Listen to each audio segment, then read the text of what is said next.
다시 한번 뜨거운 박수 부탁드립니다.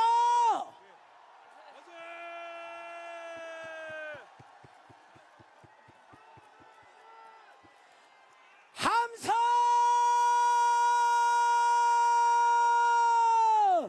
다시 한번 함성!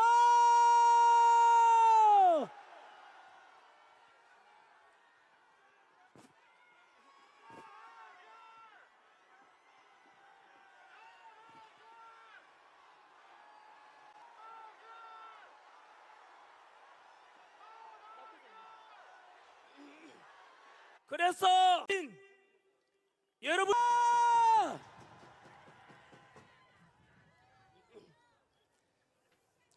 지금 우리는 교과서에 실리게 될 대한민국의 29차례 탄핵과 일방적인 정부 예산 삭감을 통한 행정부를 마비시키고자 하는 공정을 모두 무너져 2030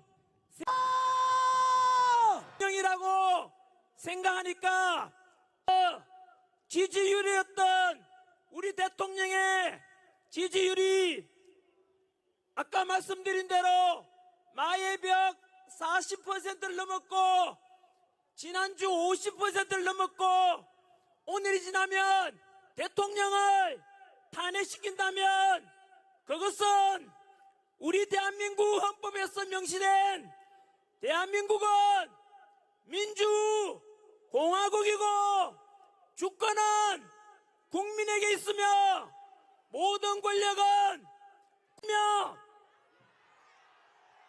제2의 을사오적으로 역사에 기록될 것입니다. 맞습니다.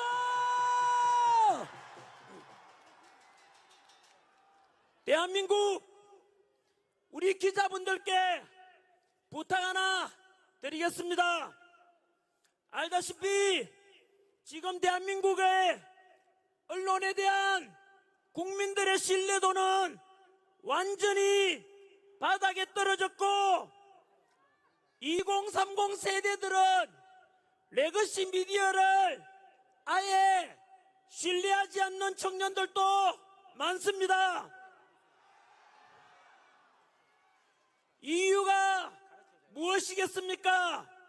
스스로 민주당의 끈앞풀을 자처하고 민주당의 나팔수 역할을 자처하고 있는 몇몇 방송사와 언론사, 그래서 대한민국을 망가뜨리는 부역자 노릇을 하고 2030 세대들이 보기에 차마 부끄러울 정도로 이게 과연 합법적인 방송사 상열! 왜냐하면 저는 그래도 이 추운 날에 와서 단상에 올라오고 여러분들한테 얼굴이라도 비춰줄 수 있지만 이곳에서 지금 너무 많은 사람이 와서 저도 이렇게 많은 사람이 빼곡하게 있는 건 태어나서 처음 봅니다.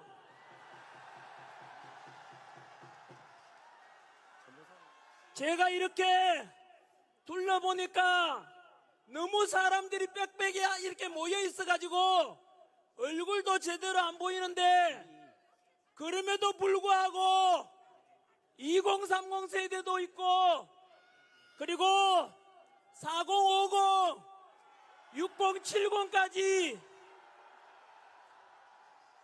멀리서 이 대한민국을 살리고자 모여주시고 얼굴 하나 보여주지 않는데도 묵묵히 이 차가운 아스팔트 위에서 대한민국 살리자 외쳐주시는 여러분들이 바로 주인공입니다. 와! 너무 고맙습니다, 여러분.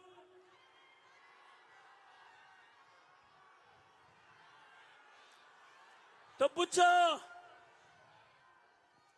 여기에 참석하시고 또 동영상으로도 아마 수십만 명이 동시 접속하고 접속해서 지금 보고 있다고 들었는데, 이 영상을 보시는 모든 국민들 여러분들께서도 만약 윤석열 대통령을 지지하고 대통령의 탄핵을 반대하고 직무복귀를 원하신다면 국민 변호인단에 반드시 가입해 주십시오. 편파 보도를 일삼는 언론들에 맞서서 우리의 여론과 힘을 모으는 결집체 역할을 하게 될 것입니다. 그래서 있는 그대로의 진실을 알리고 진실에 입각해서 행동으로 하나 되는 결집체 역할을 하게 될 것입니다.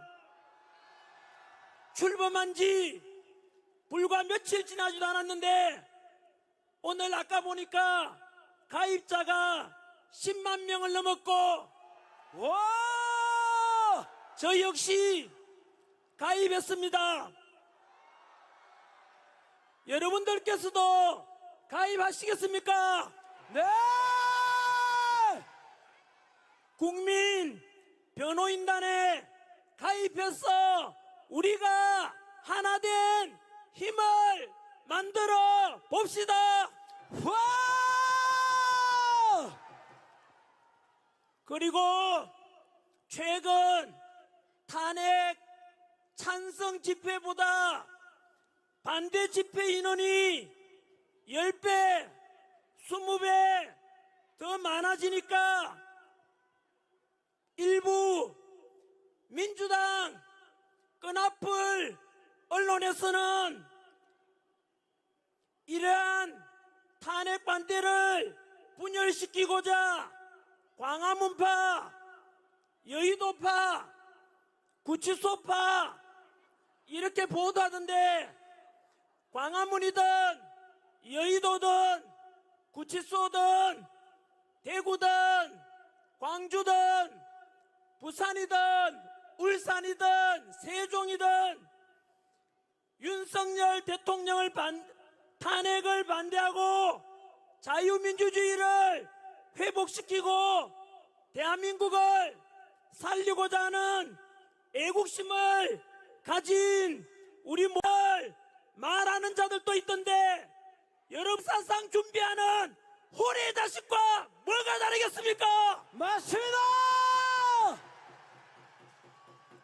그러니 우리 국민의힘 의원들께서는 비상계엄부터 지금까지 눈치 보면서 머뭇머뭇거렸던 것 모두 용서할 테니 이제부터는 윤석열 대통령 탄핵 반대와 직무복귀에 우리 다 같이 한 목소리를 내어주실 것을 부탁드립니다.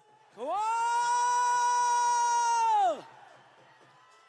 민주당은 저렇게 똘똘 뭉쳐서 법치도 무너뜨리면 그러면서도 수단 방법 가리지 않고 우리 대통령 탄핵시키고 대통령 몰아내려고 하는데 우리도 뭉쳐야 하지 않겠습니까? 맞습니다!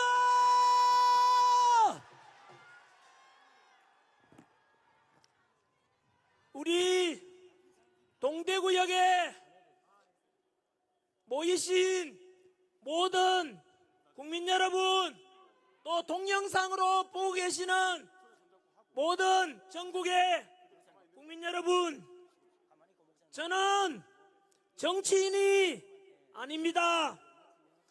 저는 지난 26년간 수능 강의와 공무원 강의를 통해서 2030 세대들을 가르치면서 살아온 그냥 한국사 강사일 뿐입니다. 한국사를 가르치는 강사로서 대한민국을 사랑하고 대한민국을 자부심을 가지고 살아가라고 가르쳐 왔습니다. 다들 알다시피 우리는 아픈 역사를 가지고 있습니다. 지난 35년 동안 일제 식민 지배를 받았고 연이어서 300만 이상 희생되는 동족상잔의 비극 6.25 전쟁으로 너무나 큰 고통과 아픔을 겪었습니다. 이렇게 식민 지배와 전쟁으로 전 세계에서 가장 가난했던 나라, 석유 한 방울 안 나고 지하 자원 하나 없는 나라가 놀랍게도 현재 세계 198개국 중에서 경제력 12위, 군사력 5위, 제조업 강국 5위, 국력은 일본을 누르고 6위에 올랐습니다. 와! 드디어 일본을 이겼습니다. 와! 지난해 수출액은 6,800억 달러로서 사상 최고치를 경신하였고 이 어려운 세계 경제 정세 속에서도 지난해 국제무역 수지는 500억 달러 흑자를 기록했습니다. 와! 이런 위대한 대한민국 국민으로서 자랑스럽지 않습니까? 맞습니다. 우리 국민 정말 대단하지 않습니까, 여러분? 맞습니다. 이렇게 세계에서 가장 가난했던 나라에서 일본을 누르고 국력 6위에 오를 수 있었던 것은 바로 당신께서는 못 먹고 못 입고 못 누리고 오직 국가와 자식 세대를 위해 먹여 살리려고 불철주야 희생하고 헌신하신 우리 부모님 세대, 할아버지 할머니 세대 땀과 노력 덕분 아니겠습니까? 맞습니다. 우리 2030 세대 여러분, 그리고 저와 같은 4050 세대 여러분 모두 같은 마음으로 자식들 위해서 헌신해 주신, 그래서 지금의 대한민국을 이만큼 먹고 살게 해주신 부모님들, 할아버지 할머님께 감사의 뜻으로 크게 감사 함성 한번 질러주십시오. 감사합니다.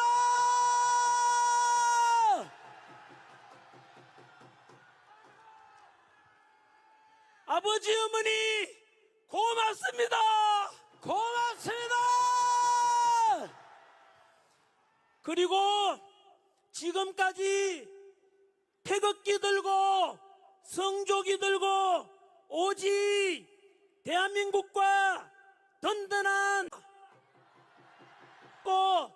성조기 펄럭이고 태극기 펄럭이며 해주신 덕분에 지금 우리가 있으니 이제는 오늘도 돌아보시면 2030 세대가 제일 많습니다. 와! 아직 어리게 보이시겠지만 그래도 우리 집 한번 믿고 지켜봐 주십시오. 우리 2030 세대들 오늘 보다시피 너무나 믿음직스럽고 너무나 든든하지 않습니까? 맞습니다. 이제 21세기 첨단 디지털 시대에 좌파, 우파를 넘고 진보, 보수를 넘어서 보다 더 통합되고 보다 합리적이고 실용적이며 공정과 상식이 존중되는 멋진 대한민국을 2030 세대 여러분들이 만들어주리라 믿습니다. 와! 바로 이겁니다. 이번 비상계엄을 계기로 국민들이 깨어나고 정치가 얼마나 중요한 것이고 자유민주주의가 얼마나 중요한 것인지 깨닫게 되었습니다. 이제는 앞으로 좌우 갈등을 넘고 지역 갈등을 넘고 세대 간 갈등을 넘고 남녀 갈등을 넘고 노사 간의 갈등을 넘어 우리 국민 대한민국 국민들은 모두가 하나 되어야만 합니다. 맞습니다. 나아가서 남북 평화 통일을 이루고 한민족 모두가 하나 되어 서로 통합되어 서로 존중하고 보다 더 풍요롭고 행복한 21세기 선진 통일 대한민국을 2030 세대 여러분들이 만들어줄 것을 믿습니다. 와!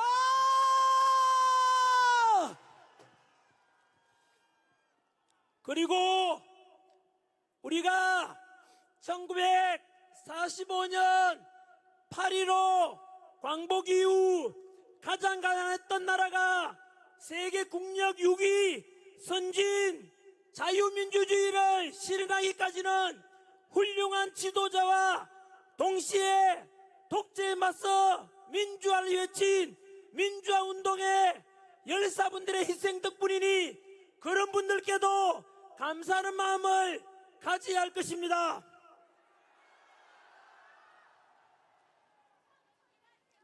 저는 물 좀 마시고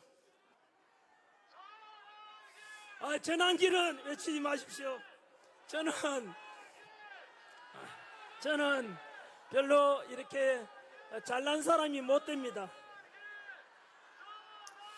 저는 이승만 대통령을 존경합니다. 와! 그리고 박정희 대통령 존경합니다. 와! YS와 DJ의 민주화 운동 해오신 것에 대해서도 감사하다는 말씀을 드립니다. 와! 지금까지 우리는 이승만 대통령을 존경한다고 하면 거구파라고 하고 이승만을 독재자라고 하면 좌파로 편가르기 해서 상대방을 사잡아서 공격했는데 이제 2030 세대들은 이런 기성세대가 만들어 놓은 편협된 역사관도 극복하고 새로운 패러다임으로 역사를 바라봐야만 합니다.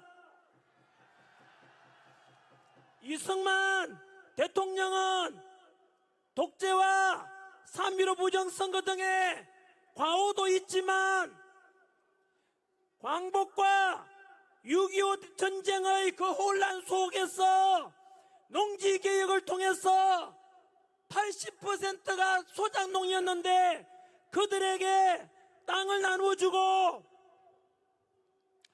또한 확고한 반공의식에 근거해서 북한 공산당을 막아내고 한미 상호방위 조약을 통해 주한미군의 주둔을 약속받은 덕분에 튼튼한 안보를 토대로 우리는 지난 70여 년 동안 전쟁 없는 나라에서 살 수 있게 된 것은 너무나 큰 이승만 대통령의 바로 위대한 업적 덕분입니다.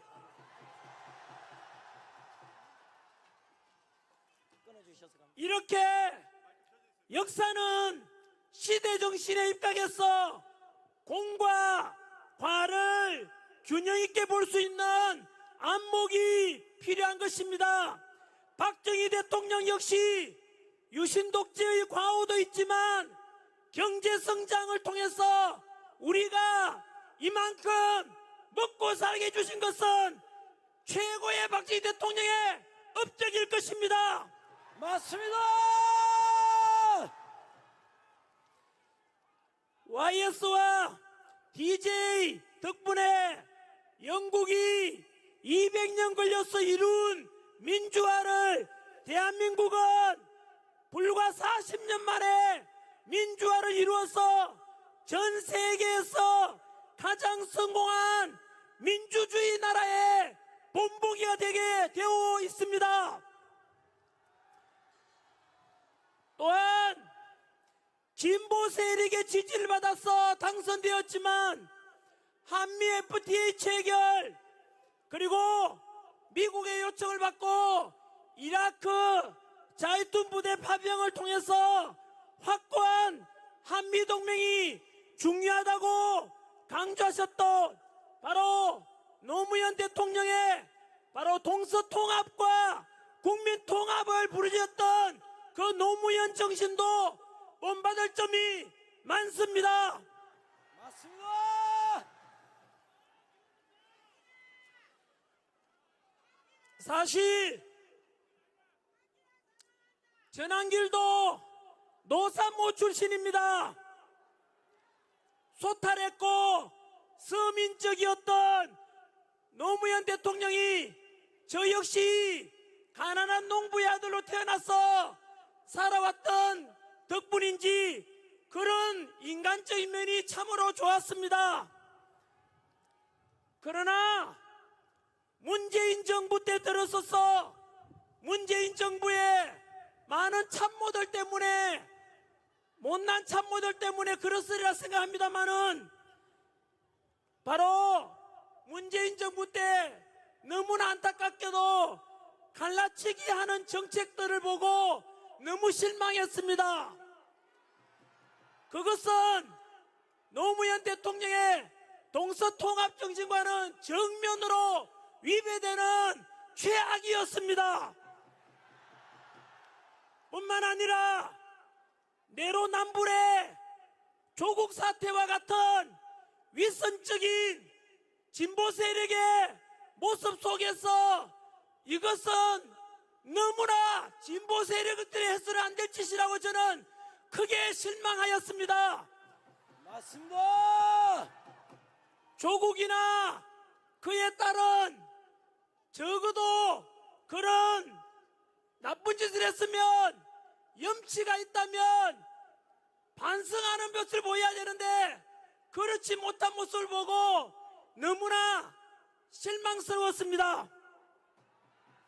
뿐만 아니라 민주당 내에서 강경파가 집권 후에 이들은 조선시대로 치면은 신진사대부 세력이 조선 건국하고 권력을 잡고 훈구파가 되어서 도덕성도 타락하고 그리고 법도 다 어기고 너무나 부패한 민주당이 되었다는 것을 저는 보고 너무 실망했습니다.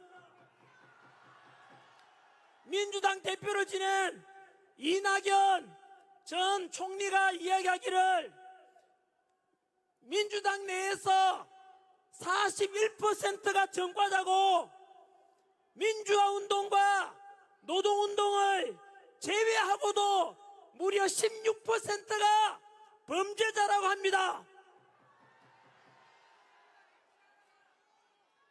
뿐만 아니고 얼마 전에 민주당에서는 국민의힘에서 제안한 간첩법 개정을 하자고 했는데 막판에 가서 간첩법 개정을 반대하였습니다. 저는 이것을 보고 경악을 금치 못했습니다. 도대체 민주당은 대한민국 정당이 맞는지 의심스러웠습니다.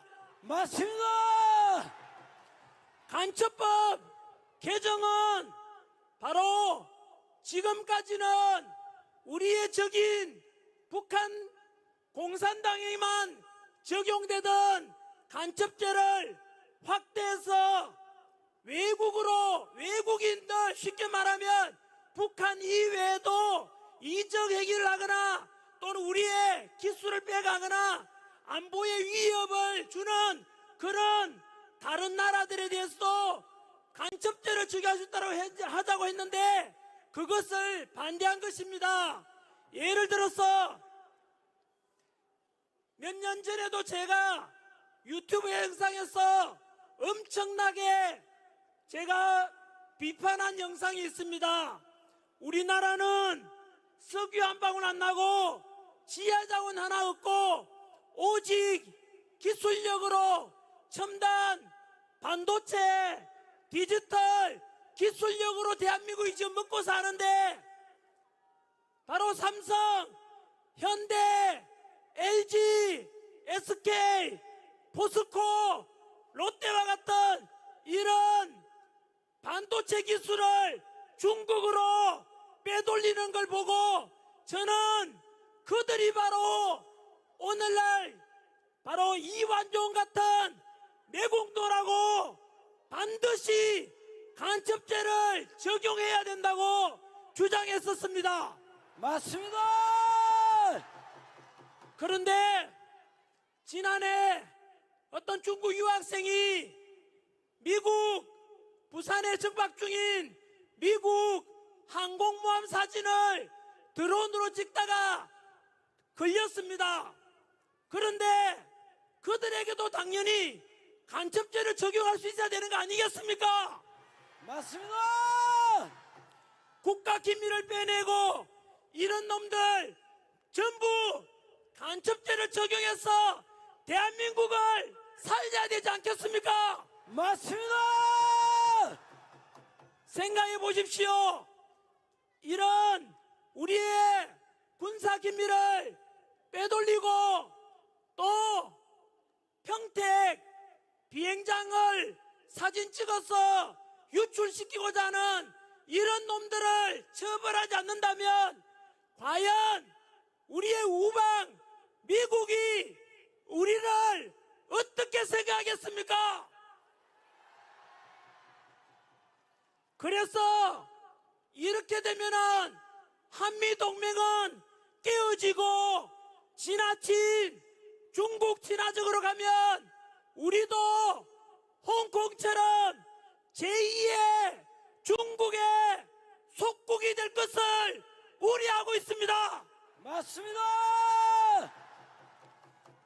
그러면 제가 전환길이 2030 세대들에게 제시해드리는 정책은 도대체 그럼 전환길은 좌파야 우파야 극우냐 무엇이냐 물어든다면 저는 분명히 제 기준을 말씀드립니다.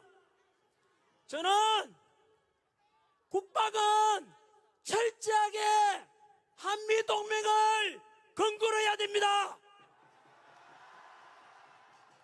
지난 70여 년간 전쟁 없이 우리가 평화를 지키며 살아왔던 것은 온전히 주한미군과 미국의 우방과 함께 왔기 때문입니다. 그래서 오늘입니다. 뉴스에 보니까 트럼프 미국 대통령도 바로 한미일 삼각 동맹을 통해서 가야 된다고 이야기하던데 저는 그것 또한 우리의 기준이 되어야 된다고 생각합니다. 일본하고 이제 친하게 지내자면은 어떤 놈들은 또다시 뭐 토착 왜군이 이런 이상한 말 하던데 일본 그렇게 두려워할 게 없습니다. 이제는 왜냐하면 아까 말씀드린 대로 우리가 일본보다 국력도 더 강하고 군사력도 우리가 더 강하기 때문에 이제는 일본과도 우리의 이익을 위해서 일본과도 함께 잘 지내가야 되만이 바로 미국과도 동맹을 통해서 그것이 우리나라의 국익을 위해서 최선이라고 생각합니다. 맞습니다. 중국과는 경제적으로 어쩔 수 없이 이웃 나라에 있으니까 우리 국익을 위해서도 경제적으로 실리 외교를 해야 한다고 생각합니다. 맞습니다.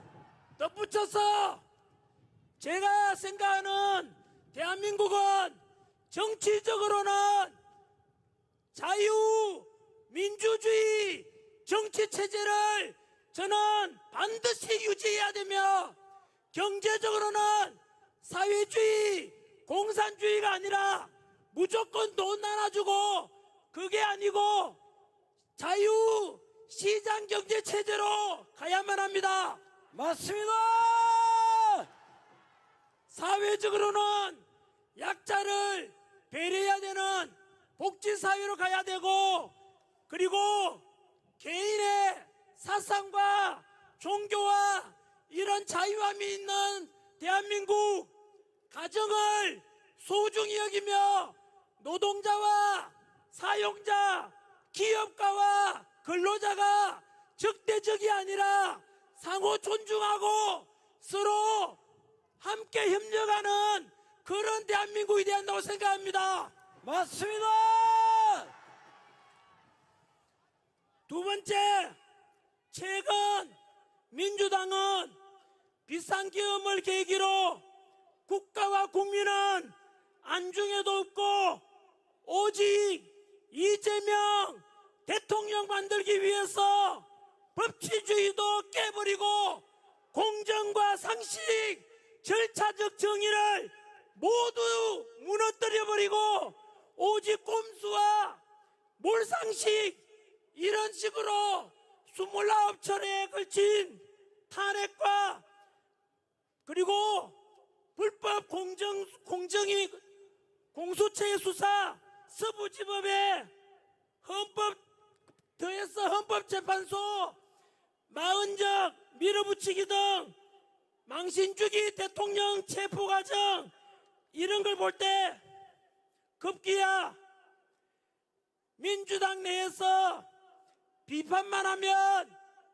민주당 비판하면 내란 동조 세력이라고 카카오톡 검열, 여론조사기관 협박 그리고 비판만 하면은 유튜브까지도 고발하고 전환길이가 강의하다가 오죽 답답하고 얼마나 나라가 위태로웠으면 제가 집회까지 나왔겠습니까?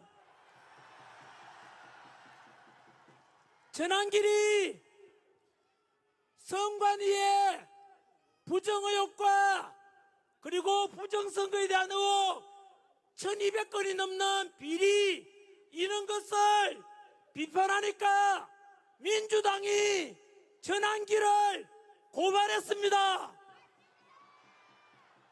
그리고 이틀 전에는 헌법재판소에 불의한 재판관들이 이래서 되겠는가 지적하니까 민주당이 또 전환길을 고발했습니다. 더불어민주당 이름만 민주당이고 실제로는 더불어 독재당입니다. 맞습니다. 더불어 고발당으로 당명을 바꿔라. 바꿔라. 우리 70년대, 80년대, 90년대 독재에 맞서서 민주화 운동했던 분들 이제는 응답해 보십시오. 노사모 출신이라고 하는 분들 이제 답변해 보십시오. 지금 행해지고 있는 더불어민주당의 카톡 검열 그리고 내란 동조로 무조건 몰아세우고 여론조사기관 협박하고 이런 더불어 독재당의 모습이 진정으로 당신들이 추구해왔던 민주화의 모습 맞습니까? 아닙니다.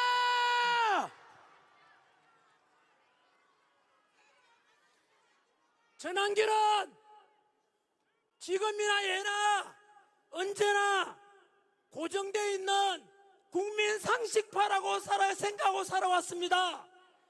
그런데 민주당이 최근에 와서 너무 왼쪽으로 가버려서 극좌파가 되고 독재자가 되고 법치는 다 무너지고 도덕성은 상실되고 그리고 국가 군가를 무너뜨리는 한미 동맹까지도 약화시키는 이런 민주당의 모습 때문에 전환길이가 우파로 보이게 된다고 생각합니다. 자, 이제는 오늘 드릴 전환길의 메시지 중에서 가장 중요한 메시지를 두 가지 전하도록 하겠습니다.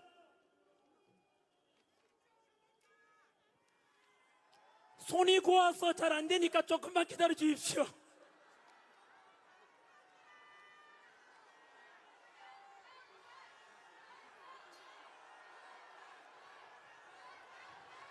윤상열, 윤상열, 윤상열, 윤상열, 윤상열, 윤상열.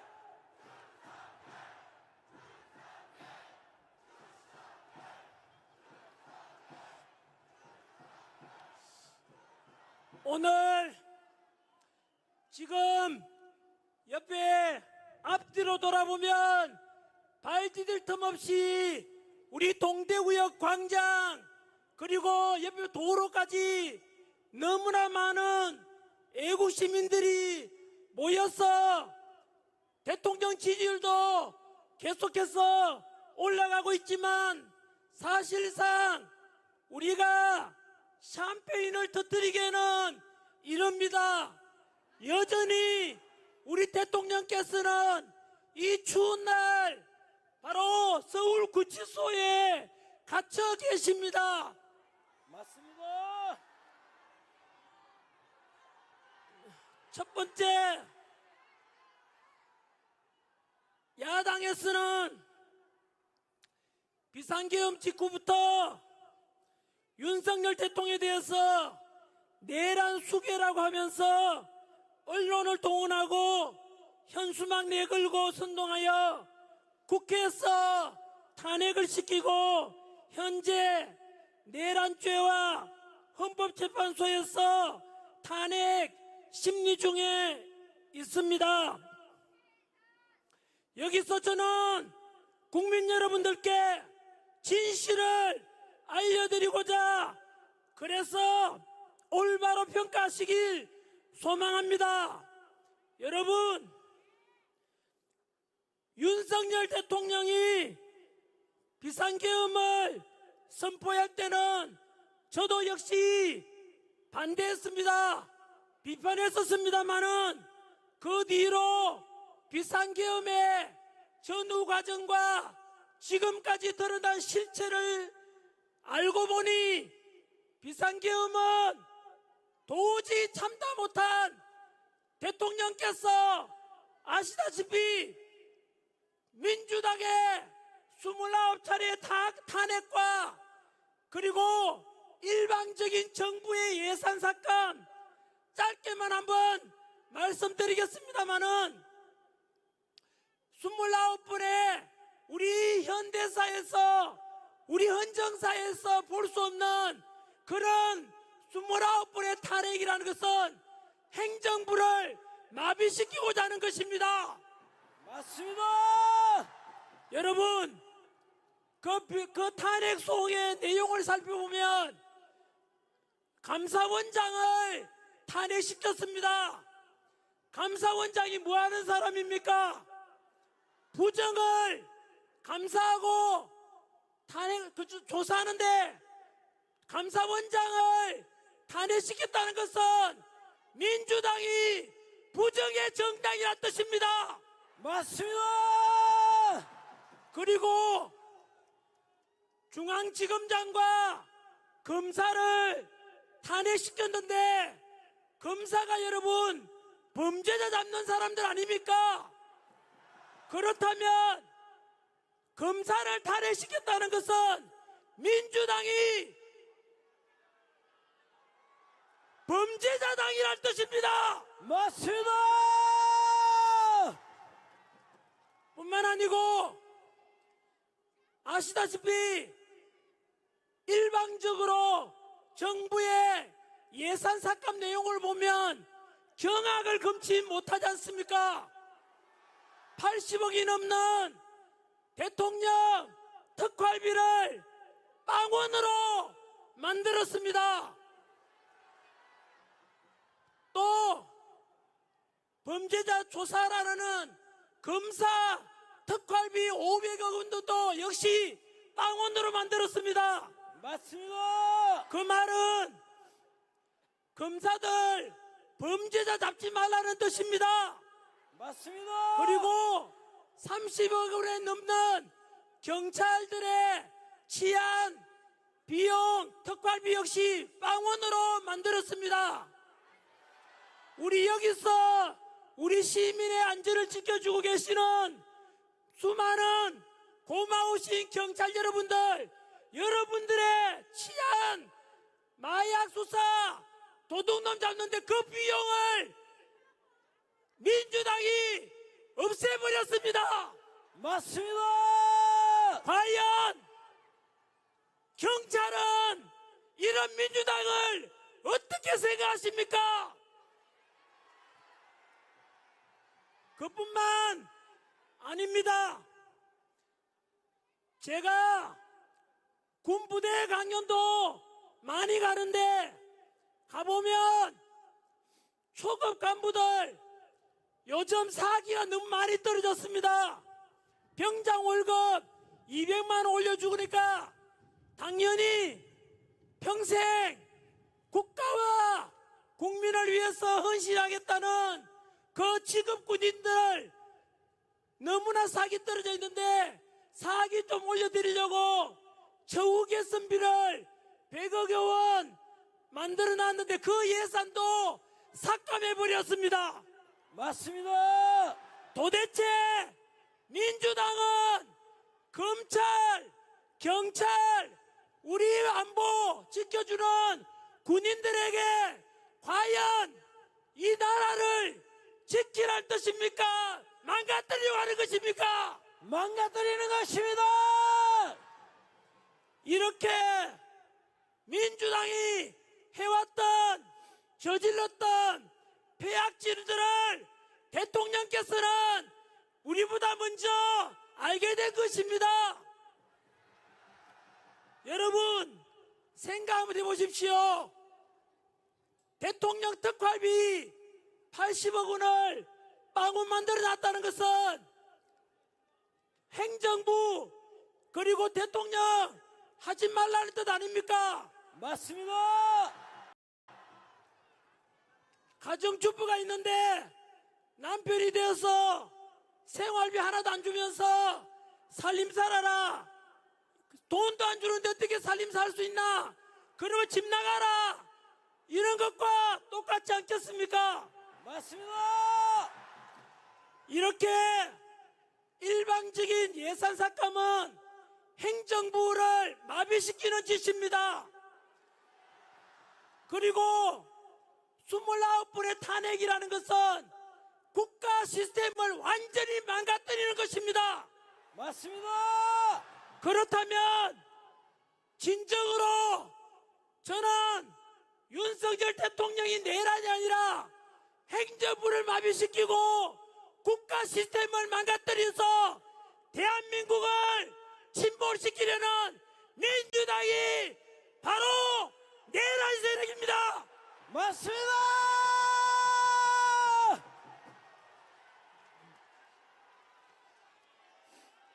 저는 윤석열 대통령에 대해서 내란죄라고 선동하는 야당에게 절대로 윤석열 대통령이 내란죄가 아니라는 것을 말씀드리고자 합니다. 첫 번째는 제가 역사를 가르치는데 역사적으로 대통령이 내란을 일으킨 경우는 한 번도 없습니다. 맞습니다.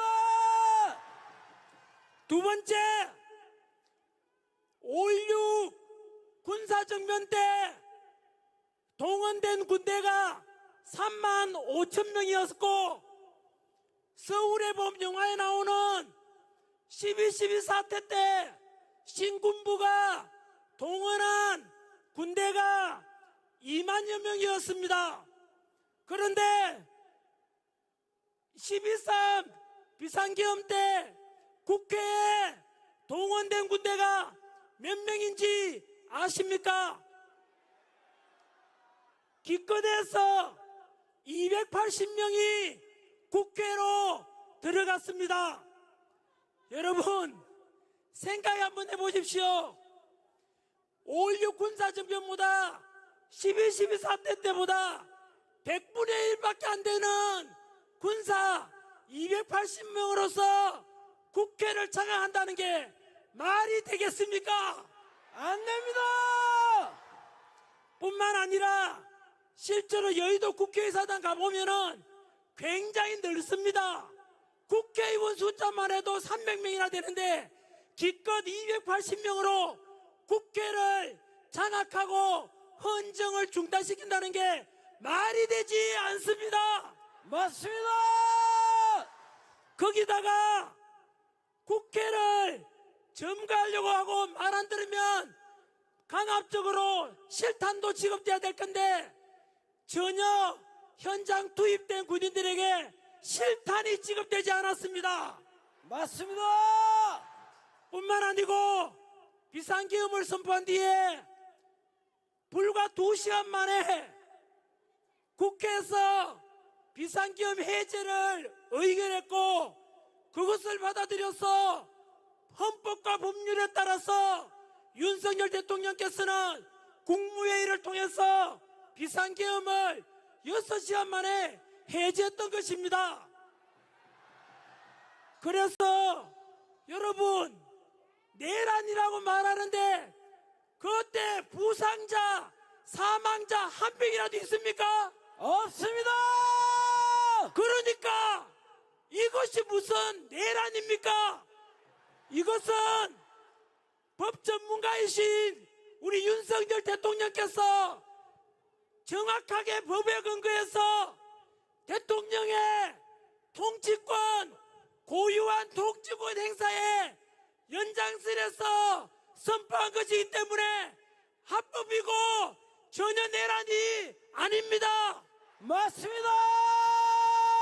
아까 말씀드린 대로 어쨌든 하든 막무가내로 윤석열 대통령을 내란 혐의로 뒤집어 씌워서 오직 이재명 대통령 만들기 위해서 공수처의 이상한 수사, 서부지법의 이상한 영장 판결, 이런 걸 볼 때, 그리고 아까 말씀드린 행정부에 대한 일방적인 예산 삭감과 역사상 유례없는 29번의 탄핵을 볼 때 진정으로 국가를 망가뜨리고 국가 시스템을 스톱시켜서 대한민국을 망하게 하려는 민주당이 내란 세력입니다. 맞습니다.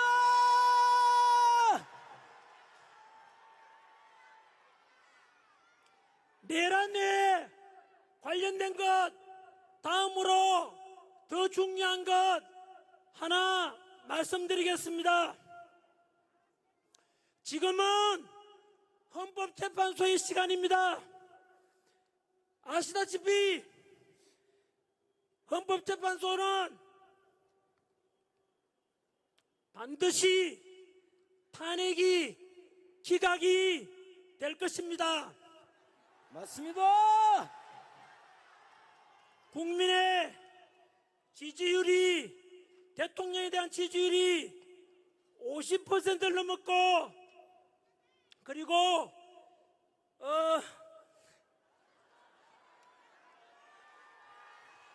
제가 원고를 27장이나 준비했는데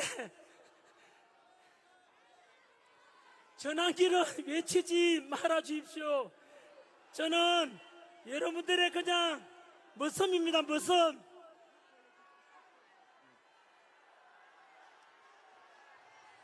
윤석열, 윤석열, 윤석열, 윤석열, 윤석열, 윤석열, 윤석열, 윤석열,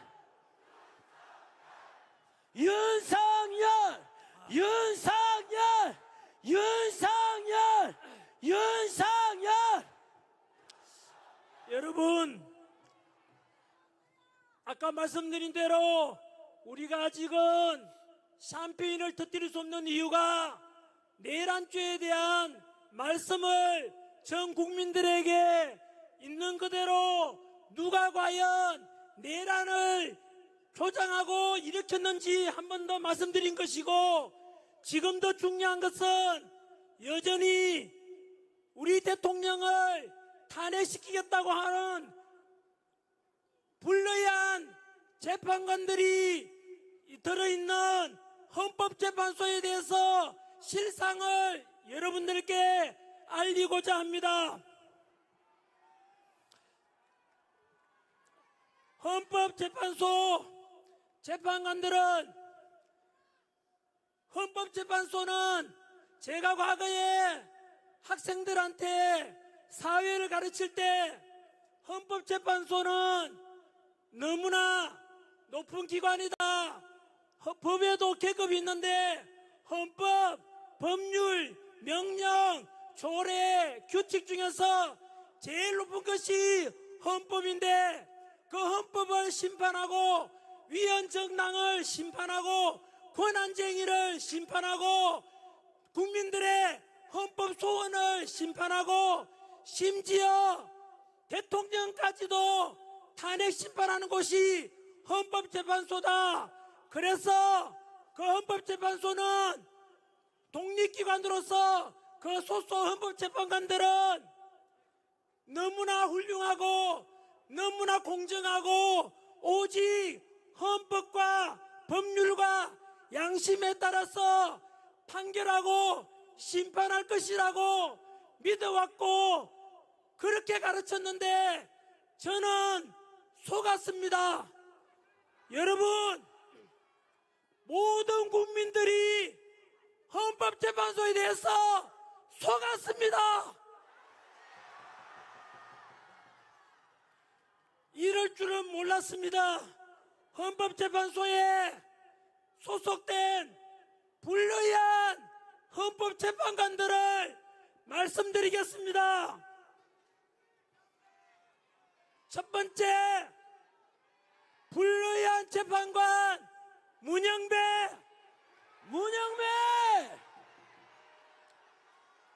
문영배는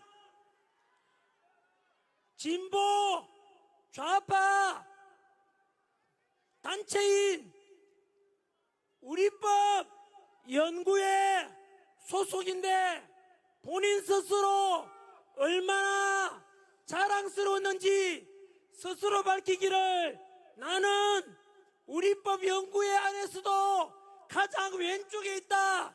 이 말은 우리법 연구회 안에서도 가장 좌파니까 극좌파라는 뜻입니다.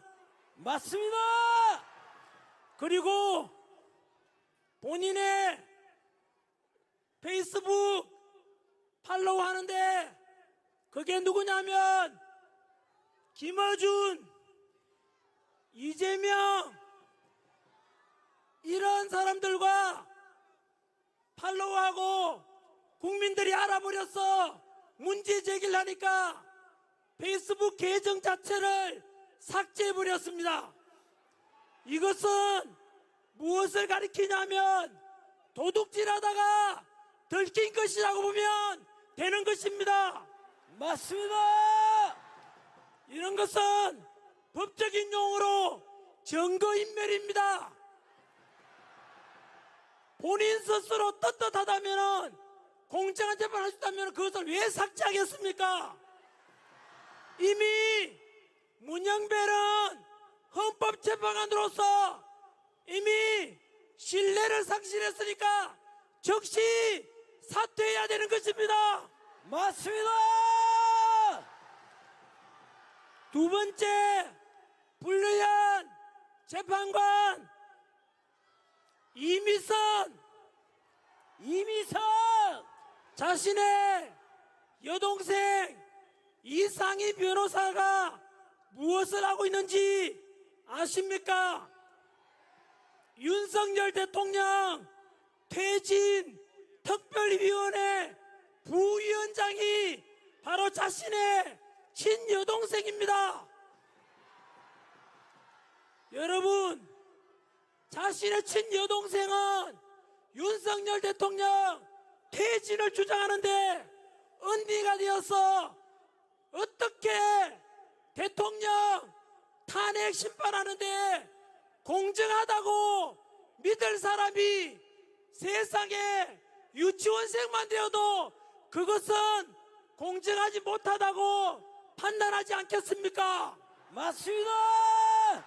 이럴 경우에 염치가 있다면 법적으로도 이해 충돌이기 때문에 재판 회피 신청을 해야만 할 것입니다. 맞습니다. 그런데도 그렇지 않다면 염치가 없으므로 양심이 없으므로 이런 사람을 우리는 파렴치라고 하지 않습니까? 여러분, 이렇게 파렴치한 헌법재판관의 심판을 통해서 우리 대통령이 탄핵 심판을 맡겨서 되겠습니까? 안 됩니다. 세 번째, 불리한 재판관 정정미 국회 인사청문회에서 대한민국 주적이 누구냐 물으니까 본인으로 스스로 주적이 누군지 말할 수가 없다고 했습니다. 맞습니다. 지금도 휴전선 근처에서는 우리 동생들, 조카들, 오빠들이 지금 북한 공산당 언제 쳐들어올지 몰라서 목숨 걸고 휴전선에서 우리나라 안보를 위해서 목숨 걸고 지키고 있는데 어떻게 헌법재판관이라는 사람이 대한민국 주적이 북한이라고 말하지 못하는 이런 국가관이 의심스러운 재판관에게 자유민주주의를 지키고자 하는 우리 대통령의 심판을 맡길 수가 있겠습니까? 안 됩니다.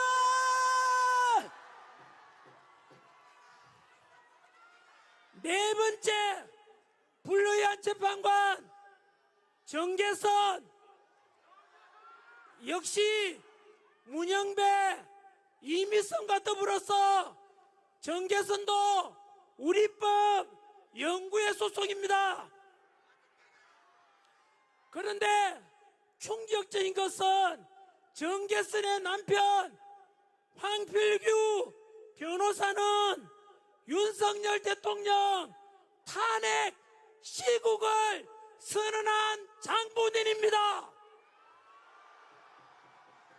여러분, 자신의 남편은 윤석열 대통령 퇴진을 주장하는데 한 집에 살면서 그 아내 되는 사람이 윤석열 대통령 탄핵을 심판한다는 것이 말이 되는 것입니까? 안 됩니다.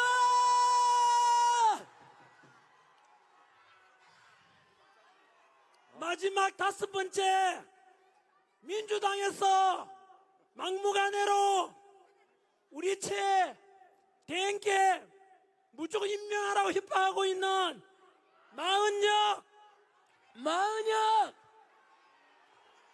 마은혁은 사회주의 혁명 조직인 인민노련 핵심 멤버입니다. 맞습니다. 여러분, 문영배, 이미선, 정정미, 정경미, 정계선, 정계서, 마은영, 마은여, 이런 엉터리 국가간도 이사간 이런 재판관이 과연 우리 대통령을 심판한다는 것을 과연 믿을 수가 있겠습니까? 없습니다!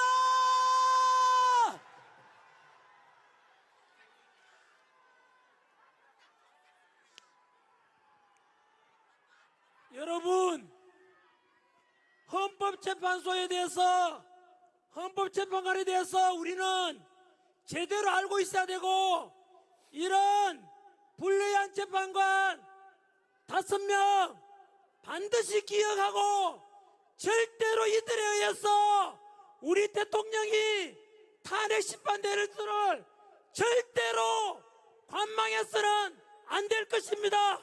맞습니다!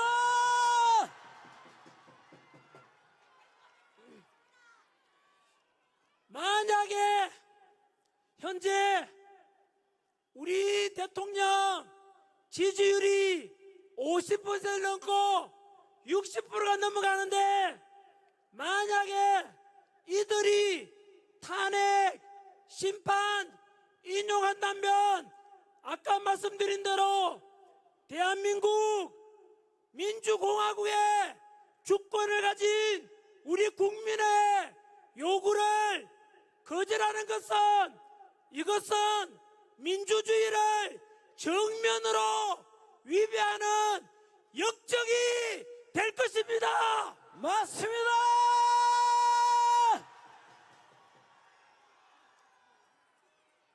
헌법재판소 재판관들은 잘 들으십시오.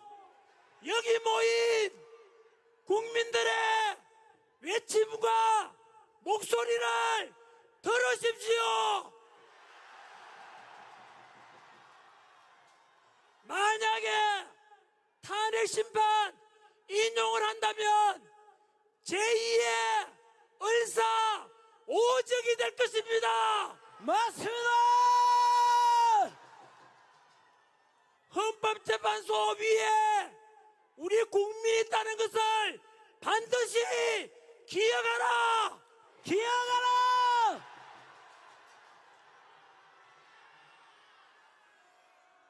만약에 그럼에도 불구하고 헌법재판관들이 탄핵 인용한다면 우리 국민혁명이 일어날 것임을 명심하라. 명심하라!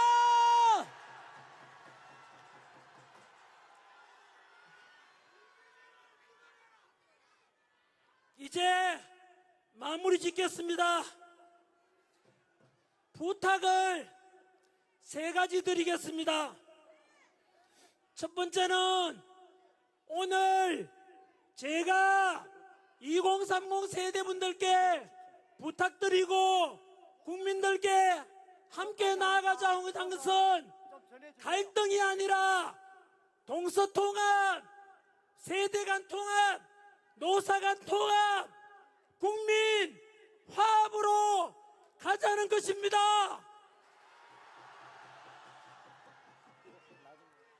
두 번째, 민주당도 다시 국민의 지지를 얻고자 한다면 간첩법 개정에 찬성하고 확고한 한미동맹만이 대한민국의 안보와 평화를 지킨다는 것을 명심하고 이제 더 이상 표현의 자유를 막고 카카오톡 검열하고 무조건 고발 더불어 고발당 더불어 독재당 이런 모습이 계속되면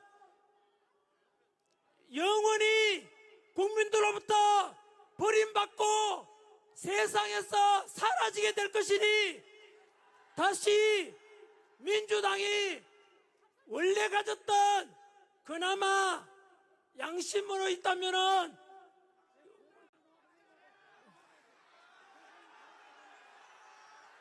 민주당 의원들 들리십니까? 7, 80년대 민주화 운동했던 분들 답변하십시오.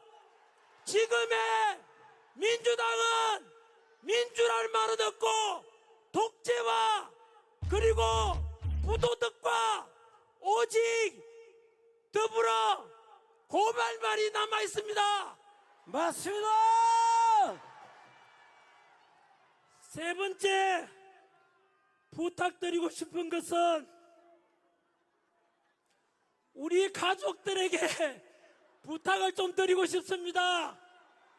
사실은 저는 몰랐는데 저희 아들이 광화문에 가서 탄핵반대 집회에 먼저 나갔다는 것을 알게 되었습니다. 돌아와! 돌아와!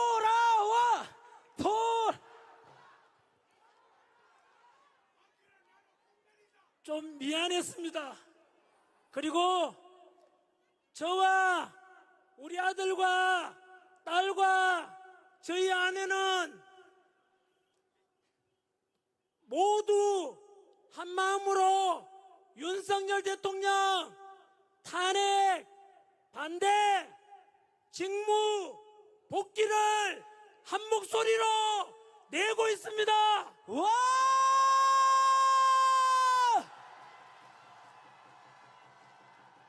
그런데 제가 존경받고 돈 잘 벌고 이런 학원 강의하다가 갑자기 뭐 이런 목소리 내니까 신변 위협도 받고 이래서 그러니까 저희 아내가 이제 그만해라 라고 하는데 제가 약속을 했거든요.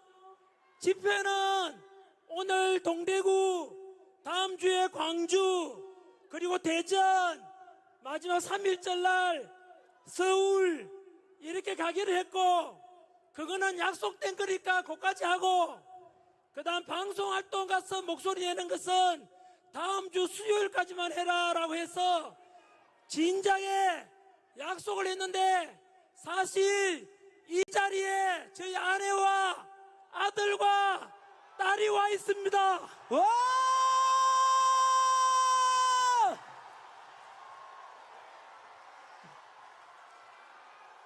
여러분, 가정도 소중하지 않습니까? 여보, 용서 좀 해주라.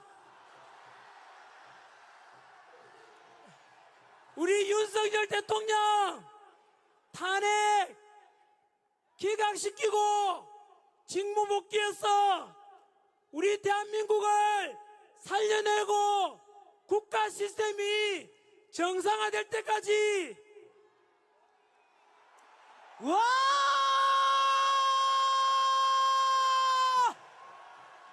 그때까지는 우리 2030 세대들에게 약속한 대로 끝까지 같이 가자고 했는데 그 약속 지킬 수 있도록 좀 봐주라. 와!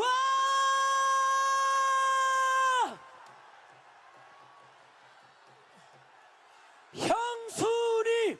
형수님! 형수님! 형수님! 형수님! 나라가 살아나야 가정도 있고 직장도 있지 않겠습니까? 맞습니다! 내 돈 좀 못 벌더라도 나라 살리는 일에 좀 일할 수 있도록 용서해 주라.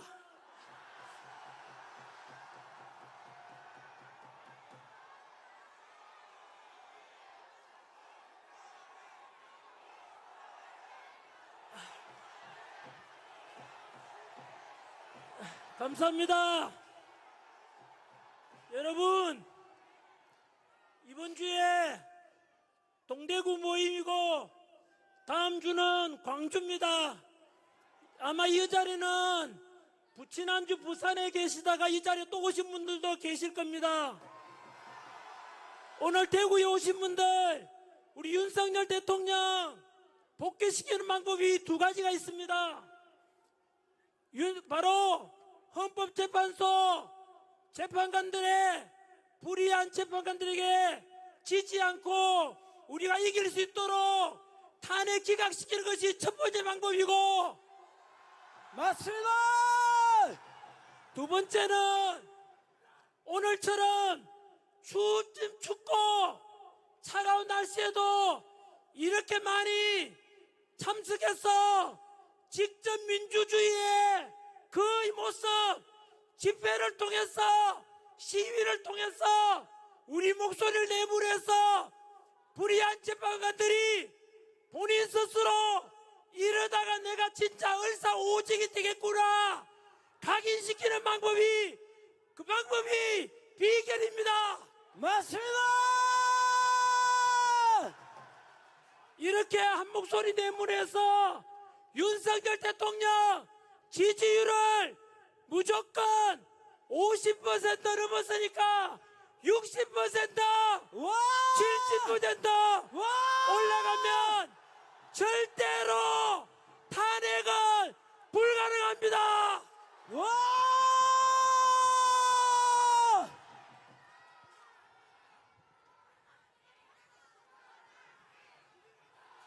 다음 주에 광주에서 뵙도록 하겠습니다.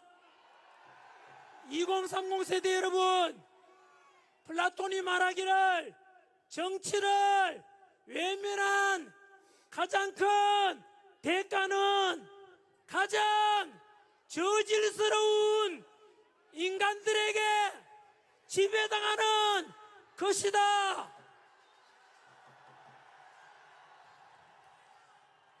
행동하지 않는 양심은 악의 편이다.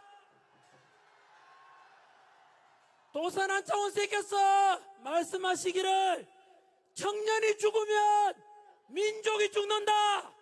맞습니다. 마지막으로 슬픔도 노여움도 없이 살아가는 자는 대한민국을 사랑하고 있지 않다. 맞습니다. 오늘 여기 오신 애국자 여러분들께서는 금방 드린 말씀을 다 실천하고 계십니다. 국민 변호인단 꼭 가입해 주시겠습니까? 예! 우리 다 같이 윤석열 대통령 복귀시켜서 자유민주주의를 끝까지 실현합시다. 와!